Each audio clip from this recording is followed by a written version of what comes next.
I'll tell you what, I think there's space for everyone in the world. There could be another million yoga teachers, you'll still find a market for everybody there. Each one connects with a different vibe. Each one connects with somebody and they like to do it with them no matter what the pricing is, no matter what it is. And when you bring in your additional USP value there, people will not want to leave you and go. I'd never believe that somebody will eat into my competition. I don't believe that. Awesome. There is, and I always collaborate with more and more people because I will get work, and I always am confident I will get work, and I will work with others and I'll collaborate with others. See, that's the only way I'll grow. I have only so many hours. Until I don't work with 50 people, I'm not earning that, and I want to do a lot more.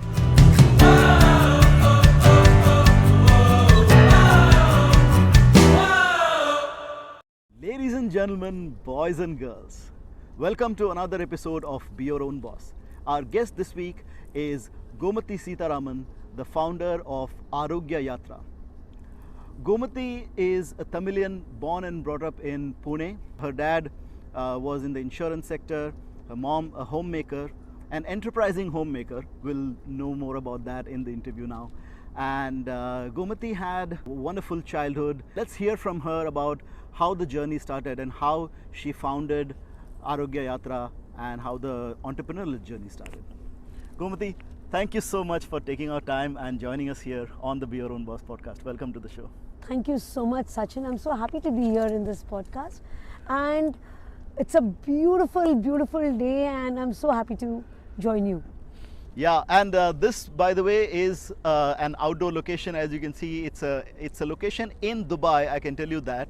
But where in Dubai, you want to take a guess, comment below and let us know where we are sitting right now. Absolutely. It's a beautiful, stunning place, and I should thank you for this amazing location because I've never seen this place before. The pleasure is mine.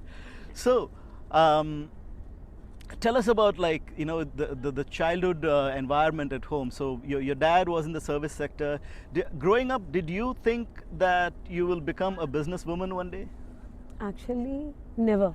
Because if you know Tamilians generally, we are all people who always work. Yeah. None of us, very few of us, I'm not saying none of us, not many of us get into business.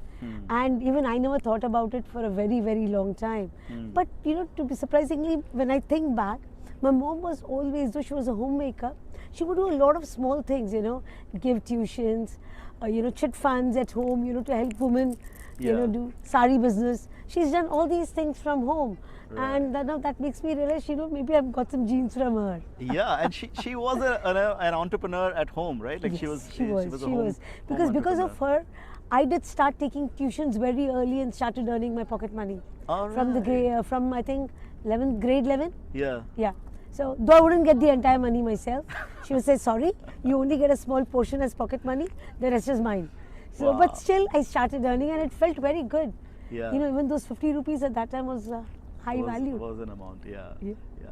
And once you finished your schooling, and what kind of studies did you go into? What was your educational things? At that time I wanted to pick up something which is very easy. So I didn't want to break my head too much. My brother, I have two brothers. My eldest one was an engineer, and I was very sure I didn't want to do that. My second brother is a chartered accountant. So I decided I'll also pursue something in the field of accounting because I think I was pretty good with numbers also. So I picked up accounting and I did my graduation in that. Okay. So it was actually a no-brainer. I didn't break my head saying, oh, this is what I want to do and that's what I wanted to become.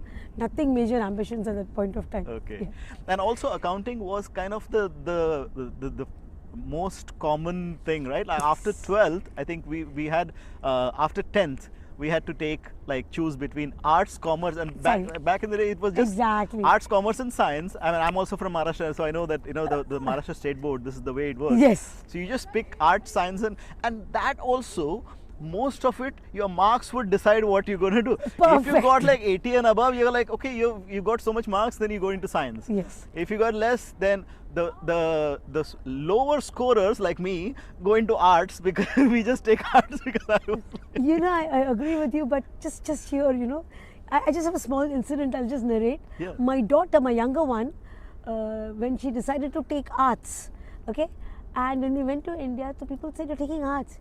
Why? You didn't score? What's your score? She was like, I got 92%. Wow. What are you doing? Why are you taking science? Then she looks at me, she says, Mom, why do people think people in arts don't study? I mean, it's tough.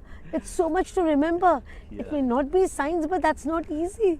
So, that was the myth and concept we had, that if you don't score marks, because the you cutoff go was into... different, right? Like for science, you would have to have like 80% and above, and for commerce, and then for arts, there was no cutoff, so you could even... you could just scrape and go through. I know. Poor arts people, they're the most creative, I feel. Yeah. And they're not. So after you finished your graduation, what kind of like career was there? Like, did you take up a job, or did you get married? And actually I wanted to do my MBA. Okay. And I was, giving my entrance exams, and all. I was actually even studying for CAT. But maybe I wasn't studying enough. But I just got married. Okay. I got married when I was 21. Just finished 21, and I got married. And I had a baby soon. And then I was giving exams to, get into some jobs there, with Citibank. I had written an exam for City Union Bank. Actually, I cleared a couple of them. But I couldn't take it up because my husband moved to Dubai. And within a year, when I moved in here with him. Okay. But here I decided that I'm going to pick up a job. And he also told me, just start, because you always like to do that. Yeah. So I came and I picked up, my first job, surprisingly, here 26 years ago was, one of these call centers. There was this car assist which we come get with our car insurance automatically, or we can choose for it. Yeah. There was a company called AAA where we would sell this, and I did that for a month before I joined Dugas. All right. Before you joined what? Dugas, Dubai Gas, which is in Jablali. Right. In the role of an accountant. So that before that was my role. So first you started with that call center, and then you joined Dugas as an accountant. Yes. And while you were working as an accountant there in Dugas, did you at that time have that aspiration that you want to one day quit this job and start on your own? When did that idea come about that you want to start? No, actually I was there for about 3-4 years. Okay. And then I quit that. I joined another company called Bright Start. And there I should say my boss was very encouraging. He had done his CPA from the US. He was a chartered accountant and done his, because I was only finished my graduation, so I didn't have any qualification at that time. And that kind of motivated me. So when my husband moved to Abu Dhabi, I decided to take a break. This was in 2004. I decided to take a break. I said I'm going to enjoy. I had 2 girls by that time, and I wanted to spend some time with them. So I took a year's break. I was spending some time with them, but I always wanted to study. And towards the end of year 1 of my enjoyment, my husband said, the ultimatum has come. Either get back to work, or you study. Decide what you want. And within a fraction of 2 days, I decided I'm going to do my CPA. I went and enrolled. And I started studying for my CPA. That was in 2005. And then for a month, I left my kids with my husband. And because that time for CPA, you had to go to US to write the exams. Oh, okay. It's only now, last few years, where Dubai is one of the centers, UAE is one of the centers, and in India you can write. But that time you had to go to US. So my eldest brother stays in the States. Yeah. So I went and I stayed with him for close to a month. Okay. And I spaced my exams and I wrote all 4 papers. Yeah. And it always used to worry me, because if I didn't clear, I had to go back to US to write the paper. Yeah. And I had a window of 18 months to clear all my 4 papers. And thankfully, I was really grateful that I cleared all my 4 papers in one go. Oh, wow. I remember the day I got my 4th paper, because you get one paper at a time. Okay. You don't get a combined mark sheet saying you've cleared all. Okay. Each paper will come separately. So you have to keep waiting. Okay, this one cleared, next one I hope. Yeah, next one I hope. So I remember the 4th one, I was jumping with joy that I cleared. And I was professionally qualified. And that's when I got into Schlumberger, which is one of the top oil and gas industries. And I had a great career journey there for 10 years. And during there, I decided, I'm going to do a management program from IIM Ahmedabad. I always wanted to go to IIMA. And this was an opportunity for me, so I did a management program from IIM Ahmedabad. But the last week was we had to go to the campus, and I had the complete experience of, what the hostel life is, and without tension, okay, because I'm married and, my kids are all taken care of, they've grown bigger, Yeah. This was in 2014, so 10 years after that. And I had the time of my life, and with some professors, with various discussions, I realized I'm not actually very happy doing what I want to do. And when I came back, that was a turning curve for me doing my management program. I came back, I started looking out for options and everything, and that's when I discovered something called as medical tourism. because I was looking at various things what I should do. Yeah. I wasn't still very clear. And I like this concept of medical tourism because, this was a unique course which is not available. I don't think it's available anymore. Okay. It's simple. It's just connecting the right hospital with the right, patients for them. Yeah. And supporting them. So I wanted to add my own value because I realized I'm a lot of people's person. I love talking to people, connecting with people, motivating them, and I love doing all that things. And I realized doing my accounting job, I'm not saying it's not a bad job, it's a great job. Numbers we all need, but I wasn't very happy at it. Yeah. So I decided, I did my course certification in medical tourism consulting as I was working. Okay. And then after that, sometime I said, I'm done with it. I finished 10 years with Schlumberger and I'm like, now I'm taking a break. So a lot of consultation, lots of decisions because, it's a good amount of money coming home. Exactly. And not only home for me, it makes me feel good, right? Yeah. So I was a little worried, but then I decided I'm going to take the plunge. How did that discussion go in the family when you decided that you want to quit your job because that you're going to lose that income now? Yeah. And that's going to cause a disruption in the family's income, right? Yeah, but thankfully my husband has never discouraged me from doing what I want to do. He's not the kind who does what he wants, okay? He's like very careful, very straight. And in the senses, I have to, ensure there's enough this, enough that. He's very careful. He doesn't do much for himself. Yeah. But when it comes to me and my girls, we have complete freedom and liberty to do what we want. And when we had these discussions, he's like, are you sure about it? Are you going to enjoy it? I said, I would like to explore. I said, see, you're earning, so we don't have to worry about anything. I'd like to try my hand. Can I do this? Can I do that? And I'd like to do it. Yes. So we actually worked out financials saying, we had some commitments, the house and stuff like that, children's education. And so we put down things. He said, yeah, I think we can manage. Don't worry. And I decided from Jan, Feb, March, April. April is when I thought about it. I went and spoke to my boss and he was shocked. He was like, you're kidding me, right? Because you're talking about your next move and everything. I'm like, yeah, thank you, but no thanks. But it took me some time because my colleague, there's some emergencies happening, so I decided to extend. I was okay with that. I was not hell bent that no today, and so actually it extended, and finally I resigned by August. Okay. What year was this, by the way? This was in 2016. 2016. Yes. All right. Well, first of all, I think this is the way your husband managed the family, right? So he's kind of taking all the careful steps and everything. Absolutely. And then he gives you that freedom. I think this is fantastic. Yes, All he husbands, including myself, we should learn from that. And I think this is the right way to head a family. And so when you were when you put down your papers and you decided that you're going to quit in 2016, did you have a clear idea in mind what kind of business you want to get into?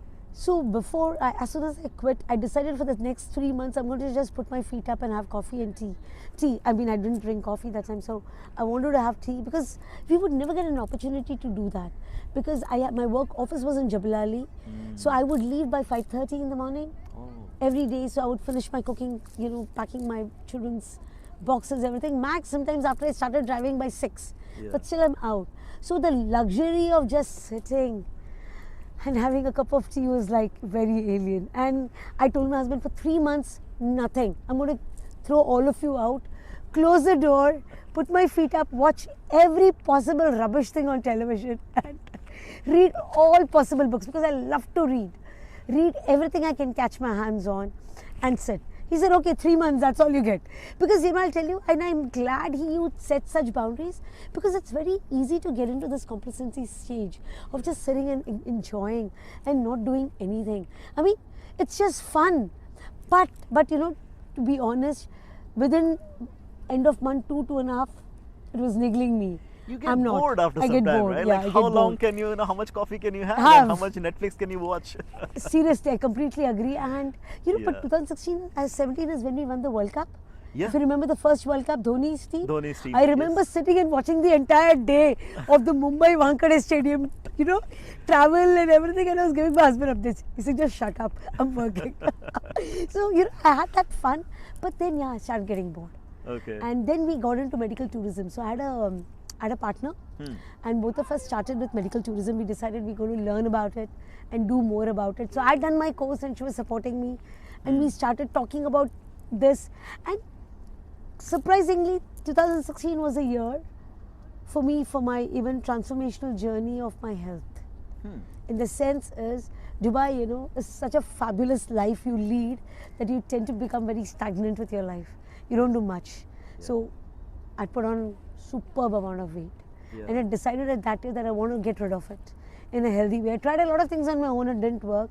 So then I consulted a nutritionist, and my journey towards a sustainable and healthy lifestyle started at that point of time. As I kept losing weight, Sachin, I'm generally also quite an energetic person, quite a happy person.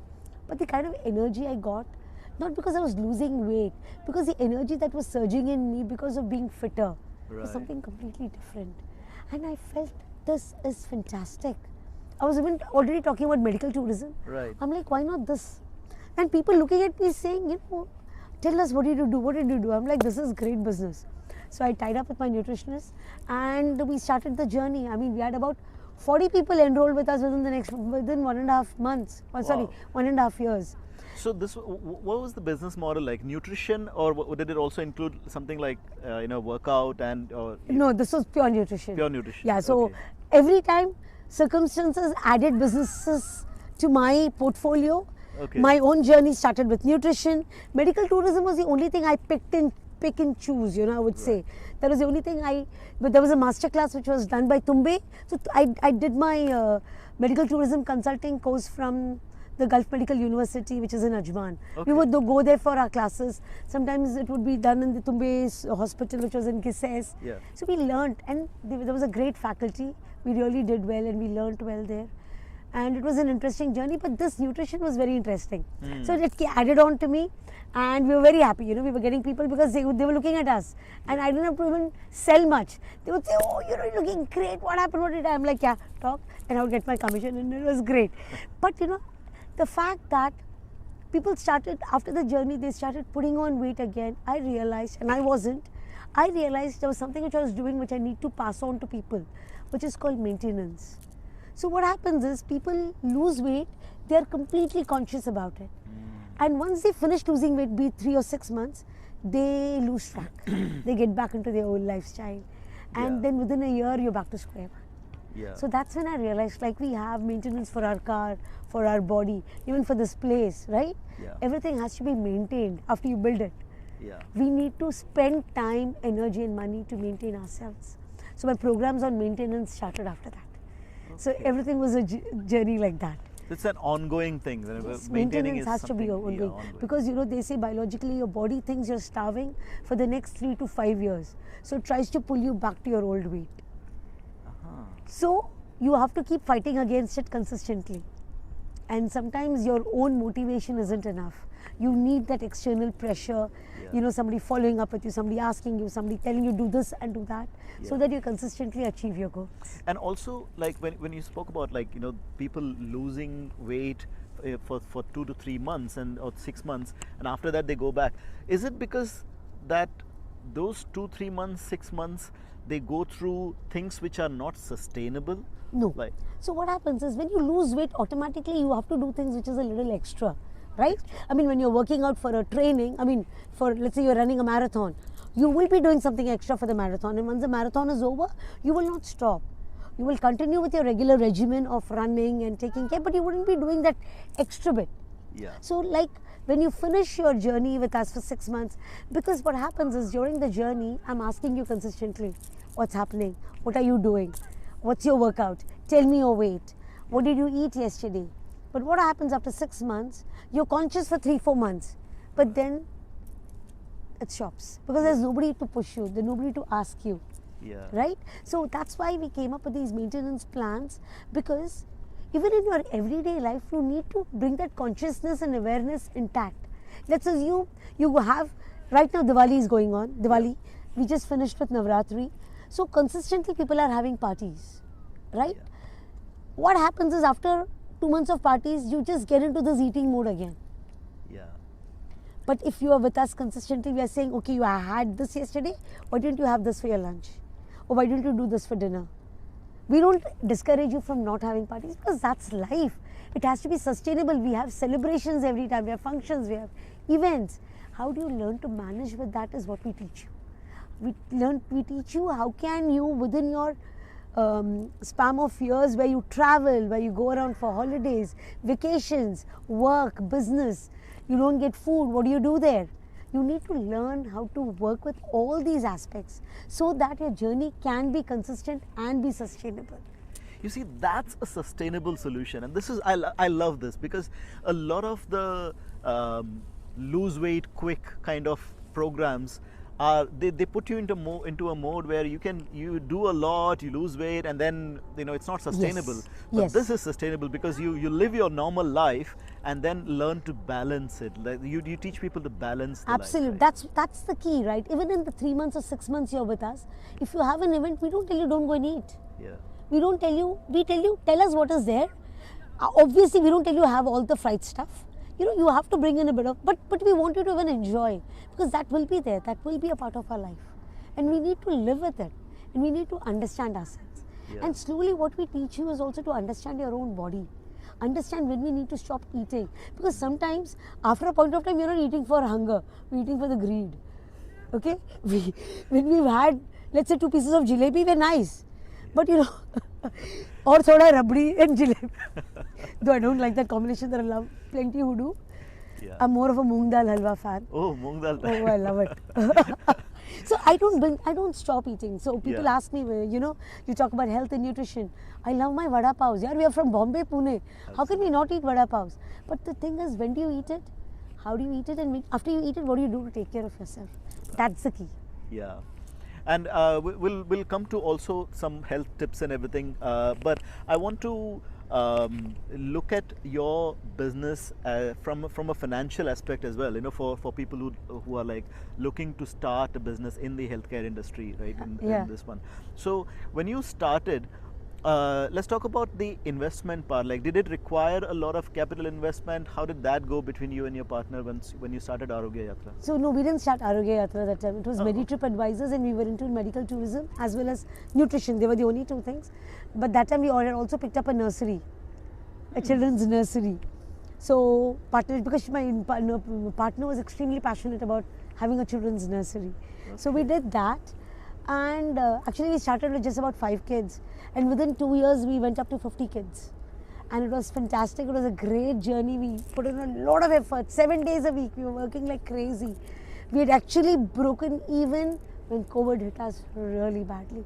And that was a huge capital investment because it was a villa in Jumeirah, a 15,000 square feet villa. Okay. And but towards the end of 2020, we had to give away our nursery. Yeah. So we lost. And so the journey of that part, we had actually closed down medical tourism company after a year because we realized, we thought we could manage both. But setting up a nursery takes up a lot of your time and effort. Yeah. And since it's capital intensive, we couldn't concentrate on both. And medical tourism and all this didn't need much investment. It just needed our time, which we didn't have at that point of time. So we shut that down after a year. Okay. Though people did approach us for nutrition, that was going on. Yeah. Not too much because we weren't concentrating on it. Our entire focus was on the nursery for 2 years. But then towards 2020, we had to shut it down. And that's when I decided that I'm going to be in the space of health and wellness. And I decided to venture alone. And that's when in 2020, Arogya Yatra was born again. Okay. Yeah, so but by this time we already had a company. We were also working in the space as Meditrip Advisors. But then we renamed and branded and we came as Arogya Yatra. And so this was my sole venture with Arogya All Yatra. right. So this with Arogya Yatra, you didn't have any partners? I don't have any partners. It's by myself. And I started it at the peak of COVID. Oh, okay. Because that's when we realized people are not going to look at nutrition, but we needed people to be healthy. So what is it that we can do? And I had my nutritionists, coincidentally, both of them were yoga teachers. Okay. So we said, why not start with yoga? So I started with online yoga sessions. So my company was born with the concept of online. And I love that because my entire business model, most of it is online. So we started with yoga, and I realized that if I'm getting more and more into the space of now yoga and nutrition, I need to qualify myself. So I enrolled to become a yoga teacher. Right. So during COVID, I became a yoga teacher.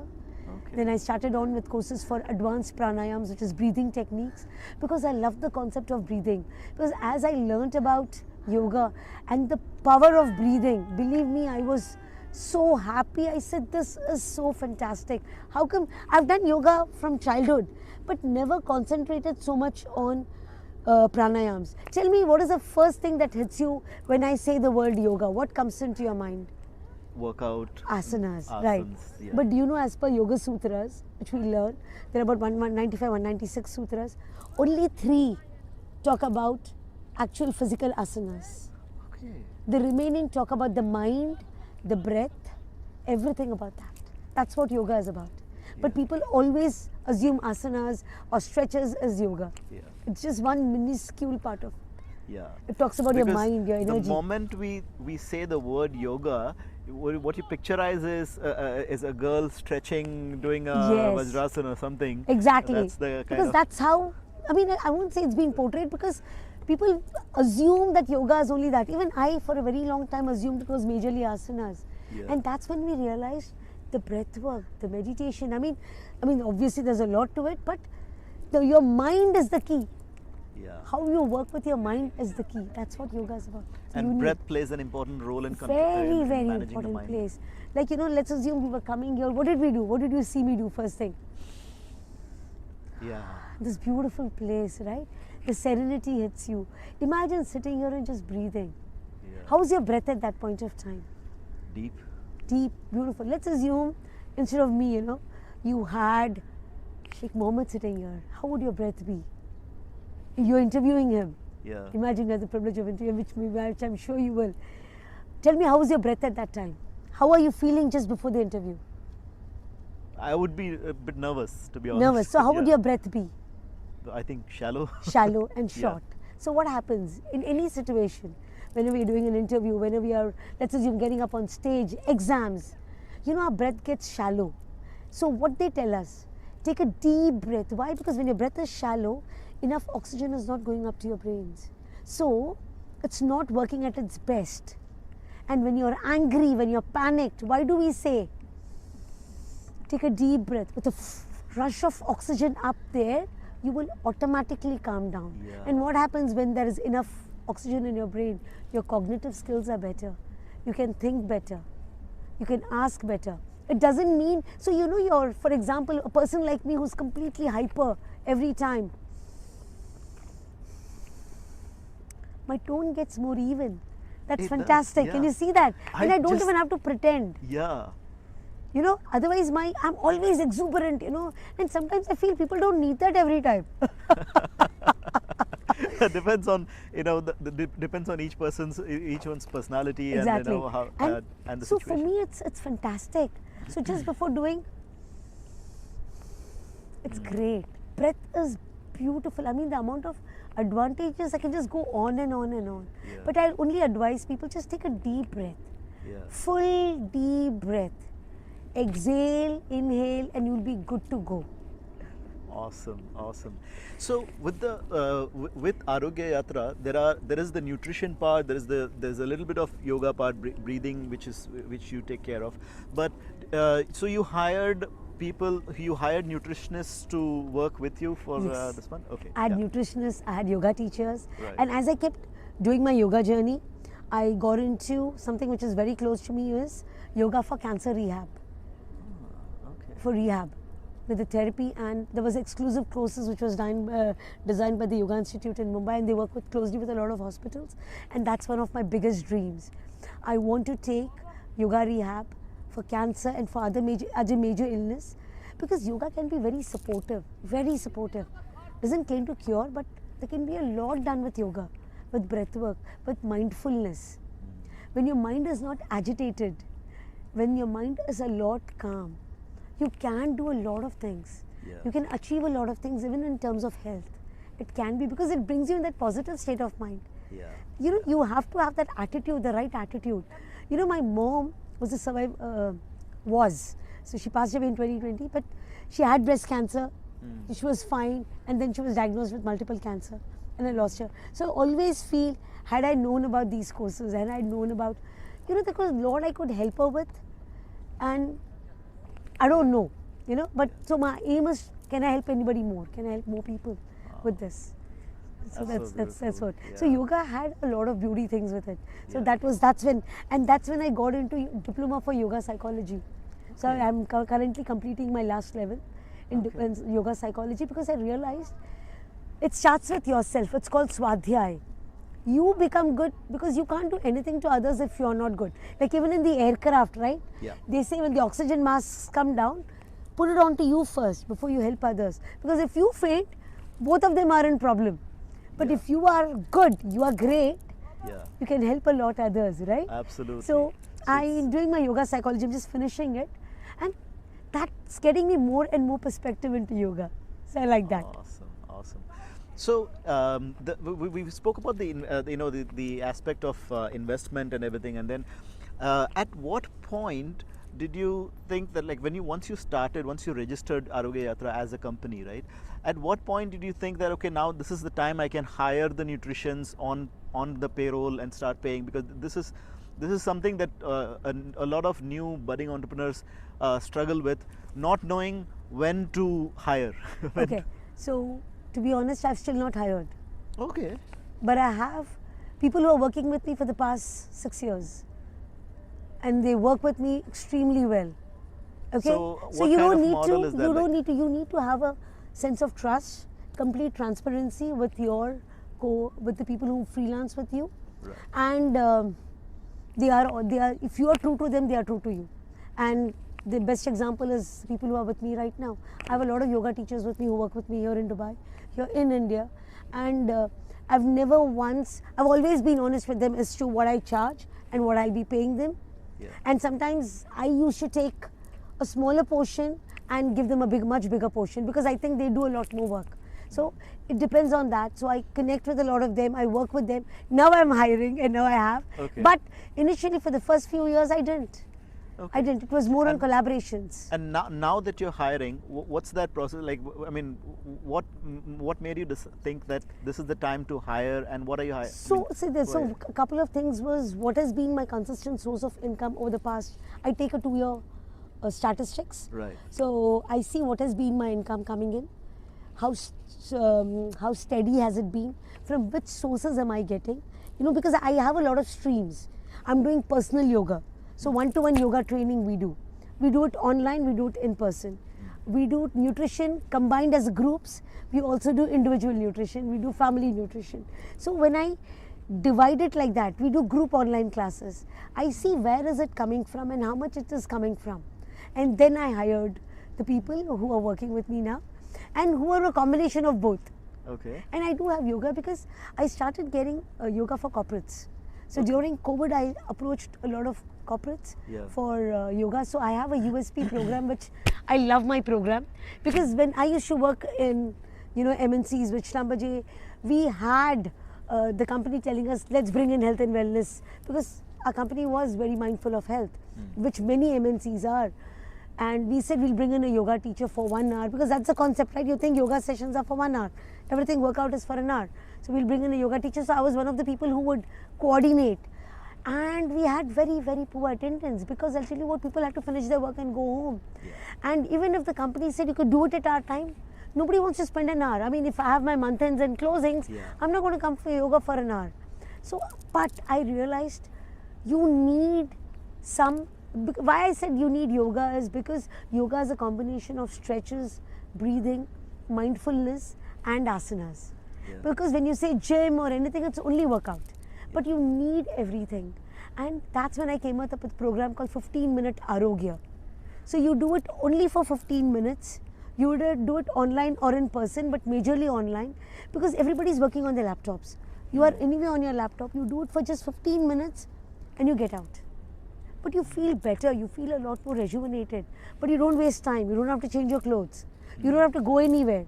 Because when people get together, you spend 15 minutes before, 15 minutes after. Here, nothing of that. You log in just 30 seconds before, your 15-minute session is over, we close the entire group. Obviously, we do ask if there are any questions. That's it. People get back to work. Right. So this could be done during, you just take a break from work, 15 minutes, and then you just attend it's like your coffee break. Coffee break, absolutely. That's it. So a lot of corporates did sign up with us. We've done with HSBC, we've done it Shnabaji, we've done it Brilliant. Bindahi, a lot of companies, Yeah, five-star. yeah. Yeah. With that, I think you've addressed the issue of people not having time to take out from work, and like who'll spend an hour sitting in a yoga session when I have a deadline coming. Exactly. But 15 Exactly. minutes break, I can. You can do. And the idea is to do it consistently. So my programs were for 3 months, 6 months. Because you can't just do exercise today and say, yeah, I'm done. I'm done for the month. Yeah, It doesn't yeah. happen, right? That Absolutely. even if you do it for 15 minutes, do it consistently. So I have another program which I've added called 10-minute Dhyan. Okay. You can do it even for 10 minutes. Sometimes people say, yaar, 15 minutes, it's a little too much. I'm like, okay, let's do 10 minutes. And they say, do you have effect for 10 minutes? I said, do it and you'll understand. Yeah. I tell people, even if you do for 30 seconds, it is better than zero, right? Yeah. Yeah. Anything is better. Any example that comes to your mind now, like anyone having gone through having had a good impact from these kind of sessions? So I'll tell you, I had a friend who's heading sales, and she's very smart and everything. But I remember telling her to, she would be a little stressed always. So I had a deal with her that you would do a 5-minute routine every day. 5 minutes, that's all. So I'd given her a routine, 1 minute of breathing. So she would do a few Surya Namaskars, and then I told her 1 minute of mindfulness and 1 minute of meditation. So I'd broken it down, and I would follow up with her regularly. She would say, oh, no time. I said, 5 minutes. You don't have 5 minutes? She'd say, yeah, I'll do it for 5 minutes. And I would nag her, literally nag her, consistently. And she said within 2 months, she could find so much of difference and calmness within herself. So just 5 minutes done consistently Wow. can play a lot of difference. That's beautiful. Yes. And I think this is breaking those notions that if you need to be to take care of your health, you need to spend a lot of time and discipline. I think 5 minutes is anybody. See, if you spend a lot of time, you can be a lot more fitter. Yeah, But for people absolutely. who always complain, see, in this day and age, Yeah. this is the most common complaint. I don't have time. Time. So I say 5 minutes. 5 minutes do you have? See, automatically, I tell you, when I started my meditation, when I wake up in the morning, I sit on my bed, I breathe, I meditate, and then get down. I started with 3 minutes. Now I do it for 15 minutes without me knowing it. That's the beauty about it. You like it when you do it consistently. Can I ask you something about that morning meditation? Because this is something I think this is something people might have in mind when they listen to this, which is that if I wake up and sit in the morning, the first thing, if I just close my eyes and meditate, I'm going to fall asleep again. So, it's okay. What will happen is when you get up in the morning, don't look at your phone. See, the habit for us these days is we pick up the phone. And you don't want, you are in that state where you're, if you know about the subconscious mind, I'm not getting into too many technicalities, but you're at the stage of receiving as soon as you wake up. And that's one of the most beautiful stages. Let's do something more beautiful at that point of time. So all I tell them is, when people say, the moment you get out and you get off for your work, you will never find that 5 minutes ever. But you can say, oh, I snoozed my button and slept for those 3 minutes extra. That can happen. So all I suggest is get up, sit cross-legged, or stretch your feet if you don't want to sit cross-legged. Close your eyes and just take 3 deep breaths. Okay, close your eyes, absorb the energy, say some positive affirmation to yourself, say a prayer, tell, or even go through one activity. Let's assume for me today was our meeting today, we're going to do this interview. So all I did was, I'm doing my interview well. It was a beautiful interview, the atmosphere beautiful, the energy was wonderful. Wake up with that thought, and just for 2-3 minutes, Sachin, and you will realize nothing happens overnight, okay? You have to be consistent with it. You will find your thoughts being great because you're not looking at the news first thing in the morning. And with that smile when you wake up and you go, you feel fantastic. This is fantastic. I'm gonna try. I'm gonna do it every morning going forward now. I think this is, you've given me a good morning routine now to Thank start you. my day with. Great. And so there is one thing on the financial side or on the business side that I also want to touch upon, which is online. Right now, a big portion of your business is dealing with the clients online. Yeah. And when you're in Dubai, running an online business here, you're competing with India, which is a largest people where the biggest, all the courses and all the teachers are from India, offering services online, which during COVID a lot of people from here took, right? There is a huge price difference. Yes. The reason why people choose to take up a course from India online is because of the price difference. Absolutely. Right? How did you manage that competition in terms of price? I'll tell you what, I think there's space for everyone in the world. There could be another million yoga teachers, you'll still find a market for everybody there. Each one connects with a different vibe. Each one connects with somebody and they like to do it with them no matter what the pricing is, no matter what it is.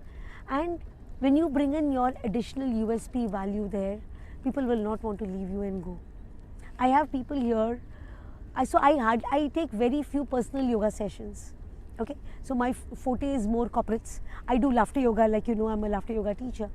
So when I do all that, but there are some people who say, no, we want to do it with you. I say, I travel a lot. So I said, I will work with you when I'm here in town, but then it goes online. They say, we're okay with it, but we want to work with you. So it's the connection. It's a connection. Yeah. And I'm telling you, there is work for everybody. You just have to go and find it. You will get it. Yeah. I'd never believe that somebody will eat into my competition. I don't believe that. Awesome. There is, and I always collaborate with more and more people because I will get work, and I always am confident I will get work, and I will work with others and I'll collaborate with others. See, that's the only way I'll grow. I have only so many hours. Until I don't work with 50 people, I'm not earning that, and I want to do a lot more. Absolutely, yes. Yeah. What's your number one advice for people who are just getting started or haven't started their entrepreneurial journey yet? People who are, let's say, working in a job and they want to become entrepreneurs, okay? From a business perspective, from an entrepreneurship perspective, what's your number one advice for them? So for me, the number one is be smart about it. In the sense is, have your plans in space. You know, it sounds great, getting into the entrepreneur journey, I have my money back up. No. Do you have all your business plans? Do you have all your financial plans? Do you have your models? Do you know your path forward? Do you know everything for the next 3 to 5 years? Do you have the resources? Do you have the people whom you can go and connect with? Do you have mentors with you? I was very lucky with Arogya Yatra because the moment, even before I started my company, I had my business mentor with me and I joined Mastermind. So from there itself, he told me what are the things I can do, what I shouldn't do. I had a group, I had an accountability group, and that's how I was able to scale my business. So do you have them ready with you? And then get into it. It's great to say I can go and I can do it, but you know the thing is you can get burnt out easily, you can get demotivated easily because it's not a bed of roses. You could sometimes, people do start like this, but it's not going to be like this. Life isn't like that. We know it, right? It is constantly like this. Yeah. So we need to have people, and you make connections every time, not only when you're good or when you're low. Yeah. That's what connections stay with you always. Absolutely. And I think the importance of networking, the importance of mentorship, I think you've explained it very well, that this is absolutely. Yeah. In your journey, right from like when you were working as an employee versus now working as a businesswoman now, running and helping people, what are those differences between how, in your experience, in your personal experience, how has your life been, how has your personal life changed compared to being an employee versus an entrepreneur? So my hours haven't reduced. I work the same amount of hours. Okay, rather more when I was doing my when I was a businesswoman. But for me, the self-growth has been tremendous. I'm a lot more assertive. Even when I had great thoughts, I would be so hesitant to going and talking to them. I'm more assertive with my rights. I'm more assertive with my own value, what I value myself. All that was missing when I was working. I knew I was capable of it, but I wasn't good. I couldn't word it well enough. Yeah. I couldn't put forth Did you my lack qualities. the confidence when you was that a lack of confidence that has I come don't now? know, could be. I know I was good at my job, but I still didn't have the confidence, is the right word, to go there and say I deserve this. Yeah. Okay? Now, when people sometimes, argue or, I won't say argue, or they say bargain with me for my prices. I don't say I don't negotiate, but after a point of time, I'm saying, no, I'm sorry. I think I think my value is this, Yeah. because that's what I deliver. Yeah. I'll deliver, and you will have no problems with my delivery. So then I feel that this is right. Yeah. So that's what I do. Brilliant, brilliant. So Gomathi, once let's look at your journey, okay, and from the little child who started, or the teenager who started taking tuitions and this, to the businesswoman that you've become, right? In your journey, who are those people that you would like to thank or give credit to for your success? Oh, there are a lot of people. My tuition journey started with my mom. She was the first one who said, why are you wasting your time? Start taking tuitions, you'll earn some money, and earning money is great. So I started there, and then even when I came to Dubai, that's how I started my first journey. Yeah. And I remember opening my bank account. I remember depositing my money. I can't tell you that satisfaction, that feeling, it's nothing to beat that. Nothing to beat. I remember buying my own pair of earrings for the first time. I still have those earrings. Wow. My daughter has them. And I spent 35 rupees for a pair of earrings.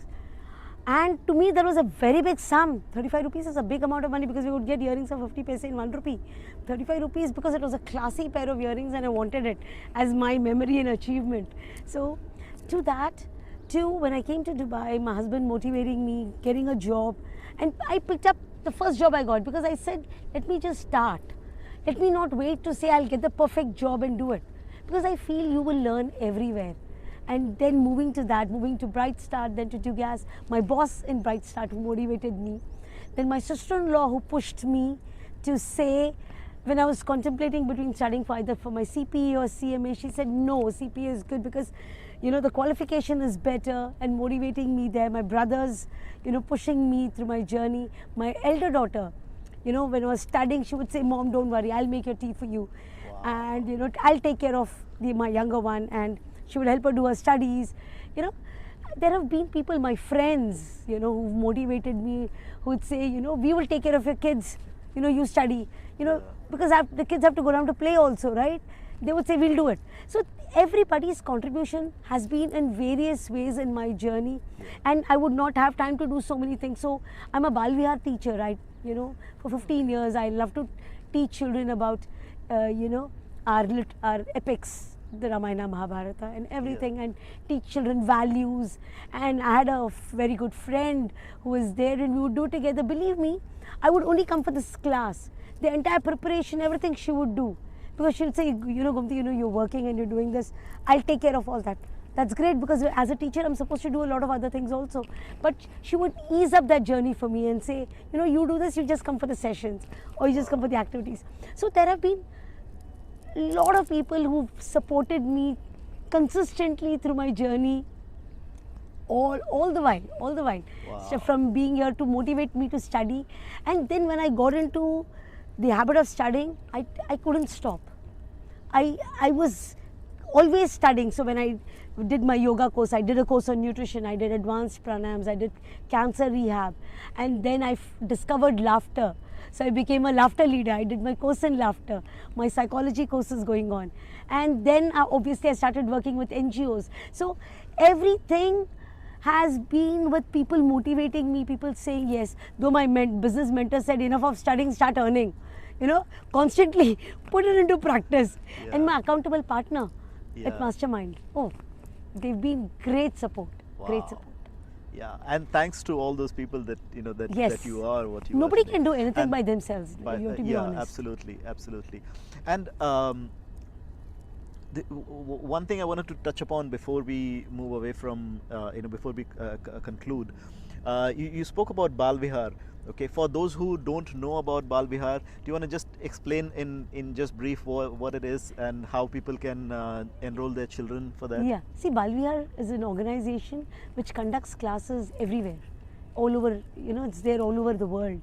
And we teach values for our children. We teach about the Ramayana, Mahabharata, about India, about the festivals, about everything. Because, if you notice, we don't force. I mean, there is nothing called compulsory in our religion where we say, as Hindus, we don't say you have to do this, you have to do that.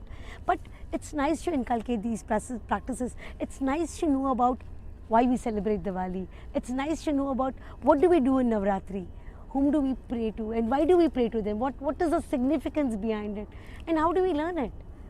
There has to be someone who's teaching it, right? Absolutely. So we get to learn, we get to learn so much from the children. They challenge you at every point of time. Even I used to take classes for, let's say, KG1 kids, and they would ask you, why do we do this? So what, no, I don't like this, can I do that? And you have to explain, and it's really beautiful.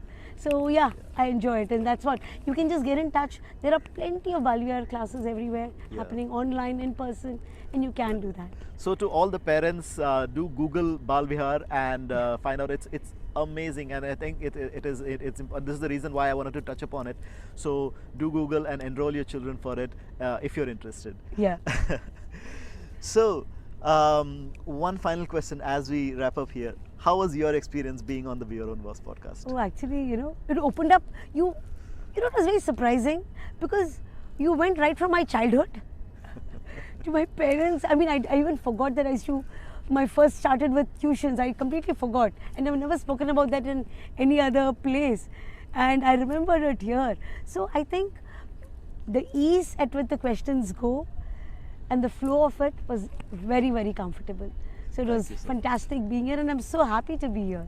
Thank you. Thank And you. I'm loving this. This was such a wonderful interview. So much energy, so much beautiful. You look beautiful, and you are beautiful from inside as well. And Thank you so much. Yeah. We all Thank are, you. I feel. I think when we do something which we like, I think it reflects in us. It does. Yeah. That's all. The passion, it just That's all. drives us. Yeah. Absolutely. Gomathi, thank you so much for Thank you sharing so your much. journey with us, coming on the show, and and letting us into the world of Gomathi Seetharaman. Thank you so much.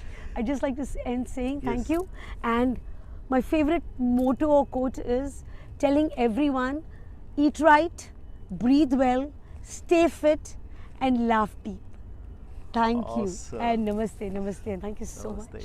So, ladies and gentlemen, boys and girls, that was Gomathi Seetharaman, the founder of Arogya Yatra, and you've been watching and listening to Be Your Own Boss.